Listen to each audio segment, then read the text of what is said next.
Hi viewers, আসসালামু আলাইকুম। আমরা যে আগে কলাটা দেখাছিলাম বাত্তি না আবাত্তি কলা, এখন আপনাদেরকে দেখাইতেছি আবাত্তি কলা। এখন আপনারা কি করে বুঝবেন এই কলাটা আবাত্তি আর না বাত্তি?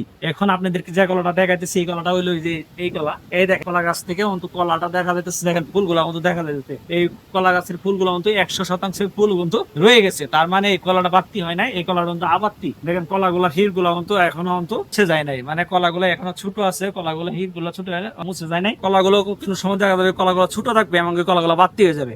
আর কখনো দেখা যাবে কলাগুলা বড় হইতেছে, কলাগুলোর মধ্যে কিন্তু ফুলগুলা থেকে যায়, এমনকি বাত্তি হয় না। চাইলে এইগুলার মধ্যে আপনারা লক্ষ্য রাখবেন, দুইটা জিনিসই লক্ষ্য রাখতে হবে। এটা হলো ছোট কলা, দেখেন ফুলগুলা অন্ত এখনো অন্ত মুছে যায় না, এমনকি ফুলগুলা অন্ত পড়ে নাই। তার মানে 25% ফুলগুলা এখনো ধরছে না। 25% ফুল যদি ধরে নেয় তখন আপনি বুঝতে পারবেন কলাগুলা বাত্তি হয়েছে এবং কি ফুলগুলা ধরতে।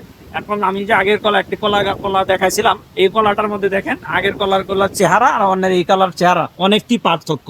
এই কলার চেহারার সাথে এই কলার চেহারা দেখেন কখনো মিলবে না, কখনো এক হবে না। কারণ হলো এই কলার চেহারাই একরকম, এই কলার চেহারা একরকম। আপনাদেরকে এই পার্থক্যটা আপনাদেরকে দেখানোর জন্য চেষ্টা করলাম আজকের মতো। আপনারা বুঝতে পারলেন কলা আবাত্তি কোনটা, বাত্তি কোনটা।